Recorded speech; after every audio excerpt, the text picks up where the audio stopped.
Good morning student. आज हम लोग पढ़ेंगे क्लास 8 के चैप्टर को, जो और कॉन्स्टिट्यूशन को हम लोग पढ़ रहे थे उसी को आज कंटिन्यू करेंगे। ठीक है, तो हम लोगों ने लास्ट क्लास में देख लिया था सेपरेशन ऑफ पावर तक। आज हम लोग नेक्स्ट टॉपिक देखेंगे, जो प्रियम्बल में जो वर्ड इस्तेमाल किया गया उसके बारे में, और कॉन्स्टिट्यूशन में जो जो चीज़ दिया गया उसके बारे में।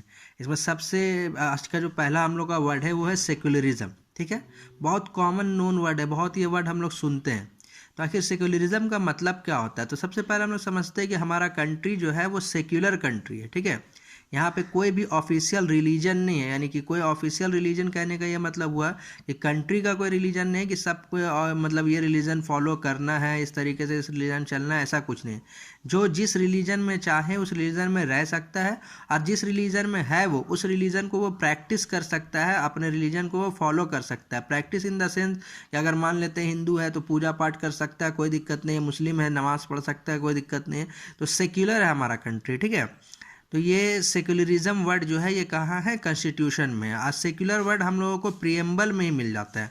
नेक्स्ट है फंडामेंटल राइट्स। कुछ मौलिक अधिकार दिया है कॉन्स्टिट्यूशन हम लोग को। ठीक है, ये राइट्स के बारे में हम लोग नेक्स्ट चैप्टर में पढ़ेंगे कि क्या होता है फंडामेंटल राइट्स। ये हर सिटीजन्स को मिला हुआ है, कोई भी इंसान, ठीक है, चाहे वो किसी भी कास्ट का हो, किसी भी रिलीजन का हो, किसी भी आपका कलर का हो, किसी भी बेसिस पे उसके साथ ये फंडामेंटल राइट्स का डिस्क्रिमिनेशन नहीं हो सकता, उसको ये राइट्स मिलेगा ही मिलेगा। ठीक है, अगर कोई इस फंडामेंटल राइट्स का वायलेशन करता है तो जिसके साथ इस फंडामेंटल राइट का वायलेशन हुआ है वो इंसान कोर्ट जा सकता है कि देखिए मेरे साथ ऐसा हुआ है, मेरा फंडामेंटल राइट्स को छीना गया है या मेरा फंडामेंटल राइट्स का हनन हुआ है, वो कोर्ट जा सकता है। ठीक है, जैसा कि हम लोग नेक्स्ट क्लास चैप्टर में इसको पढ़ेंगे कि फंडामेंटल राइट्स होता क्या क्या है। ठीक है, नेक्स्ट है फंडामेंटल ड्यूटीज़। कुछ कोड ऑफ कंडक्ट भी है सिटीजन्स के लिए। ठीक है, जिस जो फंडामेंटल ड्यूटीज़ कहलाता है, जिस कॉन्स्टिट्यूशन में लिखा हुआ है कि ये काम करना है, ये काम करना है, इसके बारे में हम लोग पढ़ेंगे।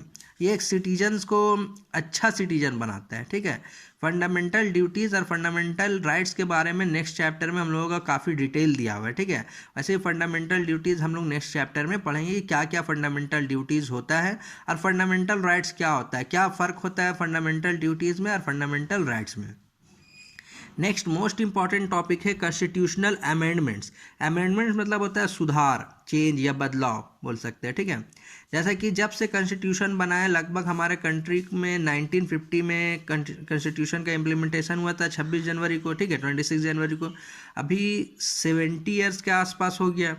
तो 70 ईयर्स हो जाने के बाद, ठीक है, बहुत सारा ऐसा चीज़ होगा जो बदलाव हुआ होगा कॉन्स्टिट्यूशन में या ज़रूरत पड़ा होगा बदलने का।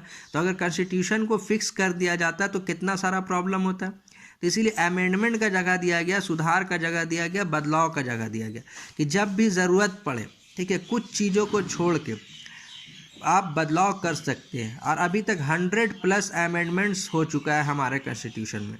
आप ऐड कर सकते हैं कुछ चीज़ों को, कुछ चीज़ों को हटा सकते हैं आप। ठीक है, तो 100 से ज़्यादा चेंजेस हमारे कॉन्स्टिट्यूशन में हो चुका है। ठीक है, जैसे कि एक यहाँ पे एग्जांपल दिया है बुक में कि 2005 में हिंदू सक्सेशन अमेंडमेंट एक्ट आया, जिसके तहत ये था कि अब डॉटर को भी, बेटियों को भी अपने पेरेंट्स के हिस्से में बराबर का हिस्सा हो गया। ठीक है, पहले क्या था कि बराबर का हिस्सा नहीं था, लेकिन 2005 में कानून बना और जिसके तहत बेटियों को भी पेरेंटल प्रॉपर्टी में इक्वल शेयर्स मिल गया। उसी को अभी लेटेस्ट ले लेते हैं हम लोग, अगर मुसलमानों में भी देख लेते हैं तो ट्रिपल तलाक के ऊपर लॉ बना। ठीक है, तो ये अमेंडमेंट है, ये सब क्या है? अमेंडमेंट है, सुधार है, चेंज है, बदलाव है। ठीक है, जो वक्त के साथ होते रहता है। इसीलिए हमारा जो कॉन्स्टिट्यूशन है उसको लिविंग कॉन्स्टिट्यूशन बोला जाता है, लिविंग कॉन्स्टिट्यूशन। ठीक है, क्योंकि ये नीड ऑफ द पीपल के हिसाब से मॉडिफाई होते रहता है, चेंज होते रहता है।